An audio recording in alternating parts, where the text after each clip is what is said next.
Hello, and welcome to the talk, Are You Flying Blind with Llm Chatbots? My name is Mayuk Powell, and I'm the co-founder and CEO at Q&AI. I wanted to start this talk by time traveling to the 16th century Renaissance period, where Raphael is painting the famous fresco, The School of Athens, one of the all-time historic paintings. Squarely under the archway, we see two of the greatest philosophers of the time. On the left, we have Plato and his disciples, and on the right, we have Aristotle and his followers. They are portraying a complex dichotomy, two different schools of thoughts among the greatest Greek philosophers. Plato is pointing up in the sky, while Aristotle is pointing to the ground. Plato's expression towards the sky is theorized to indicate the idea of abstraction. Aristotle's gesture towards the ground is a depiction of his belief that knowledge rises from experience, also known as empiricism. Although abstraction is important, Aristotle is shedding light on an important dimension that highlights the necessity to conduct evaluation in the real world and emphasizes the importance of measurement. The purpose of this talk is to shed light on an equally important dimension of large language model-based bot. Everyone understands building of LLM bot, but many miss an equally important aspect of evaluation, causing a massive blind spot. For the first time in this talk, I will go deep into the why, what's, and how of evaluation. Although there are foundational similarities, notably in the underlying AI approach and data science aspect, the product requirements and the problem space is quite different. Before we jump into the world of large language model, for some of us who have been in this space for a while, it is important to acknowledge that evaluation step existed pre-LLM as well. Before you can build any conversation automation, there are substantial steps around identifying the current alternatives. How are those workflows run today? What are the transactions? What are the inputs and outputs? What are the APIs available, knowledge articles, and so on and so forth? Then there would be an effort to determine and prioritize the high ROI workflows to automate before you get to design those conversational workflows and actually automate those workflows. And after you do automate, you need monitoring, A/B testing, and continuous optimization. And the cycle repeats. So the evaluation and building goes hand in hand. With that backstory and context, let's dive a little deeper into the 5 new blind spots to avoid while building large language model-based bots. These are the top areas conversational AI teams are paying attention to deploy successful applications in the production, namely real-world prompt engineering, regression test via simulation, deep conversation metrics, policy and brand deviations, and last but not the least, conversation flow insights. One of the most significant aspects in this evaluation is setting up your data to try generative models. How do you know what should be the right prompt to manage real-world use cases? Fortunately, if you have existing live agent interactions, you can leverage it to automatically generate conversation flow prompts to use in your domain and use cases. This is analogous to the days of intent training, where it was painful to come up with training utterance data, which now is almost always auto-generated from existing live agent transcripts with few short examples. So why would prompts be left behind? So how does it work? You mine or analyze key aspects from a live agent transcript, such as the user query, the corresponding data collected and responded with, the human agent responses, and so on and so forth. Then you aggregate that for thousands of conversations. Once you do that, you start seeing real-world conversation flows and variations that bubbles up.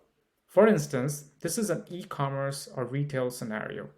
One of the top flows is around returning items. The data that needs to be collected are order number, email, zip code, and so on and so forth. And depending on that data, there are 2 possible responses or outcomes. One around returning directly to the store and one around emailing a prepaid smart label. This can now be converted into a prompt reflecting the real-world flow.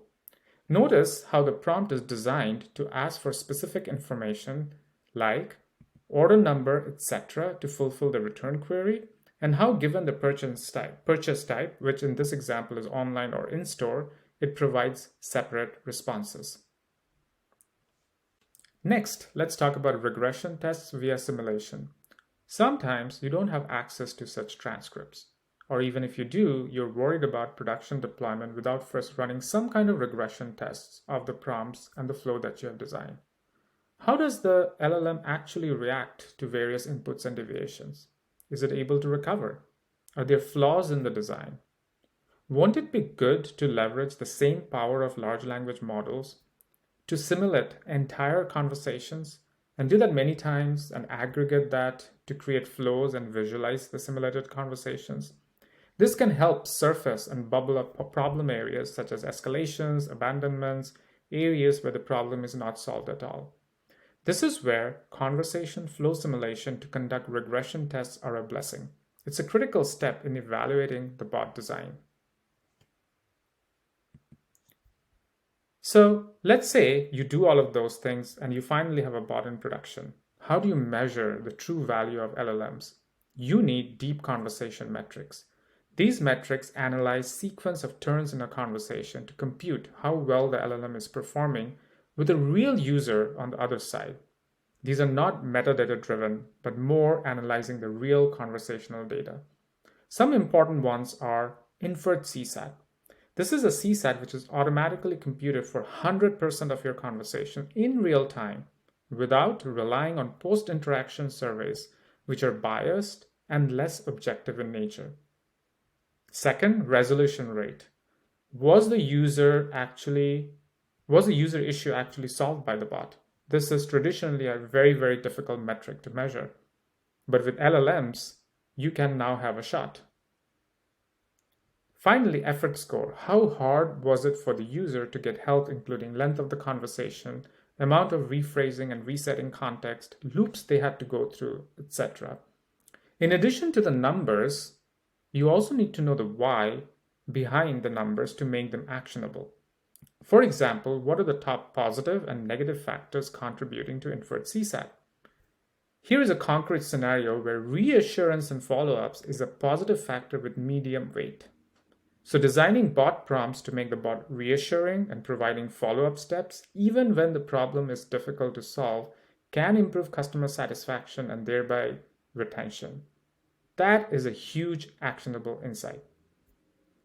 Almost all customer support use cases also have underlying policies. Many companies have specific brand guidelines and care a lot about the verbiage and tone in customer support interactions.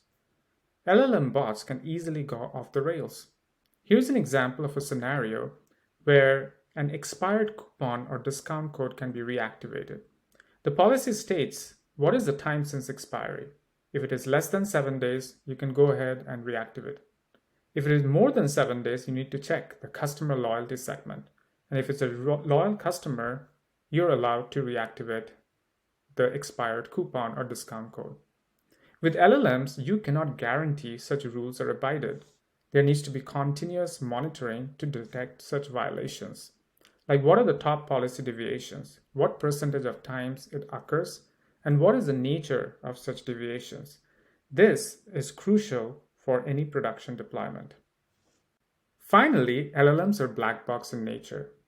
You can turn that around with observability and monitoring by mining conversations and surfacing flow insights. This visualizes how users interact with your bot and help diagnose breaking points, A/B test different flows, find dialogue hotspots, investigate prompt failures, systematic bad responses, and hallucinations. Here is a flow visualization of a food delivery provider where users are asking about the food delivery estimate, and they want to provide special delivery instructions. Analyzing the flow provides insights like bot hallucinations in their responses, which results in user frustration and escalation to a human representative. Understanding the key flows and responses from the bot, which are systematically inaccurate, is an important step in fixing such issues and improving customer experience. Let's add some color to this by showing some of these concepts in action. Let's say you're a part of the bot LLM team of a food delivery service provider and want to get visibility to measure the value of your chatbot.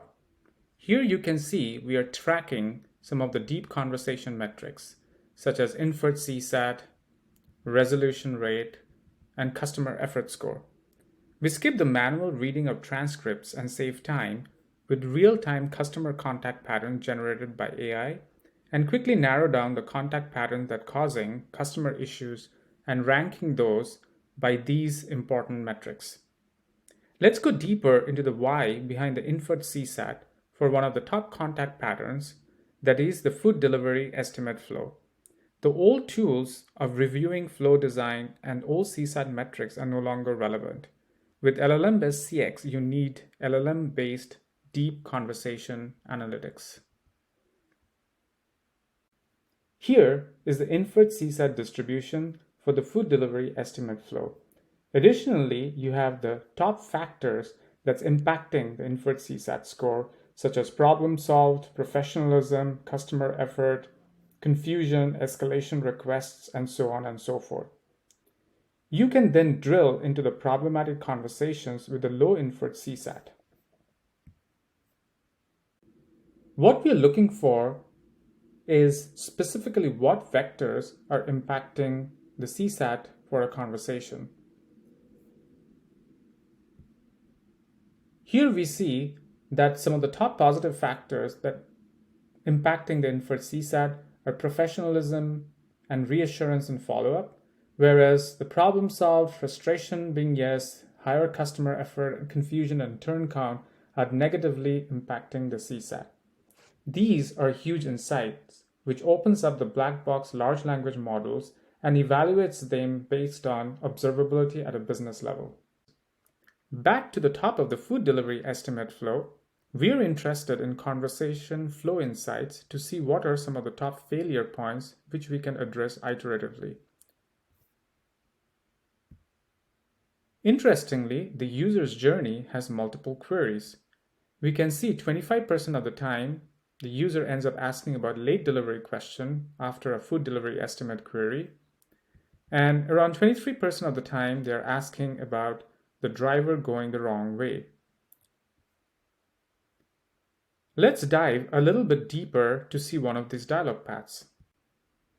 There is a follow-up question on the driver going the wrong way approximately 20% of the time that leads to confusion, escalation, and agent transfer.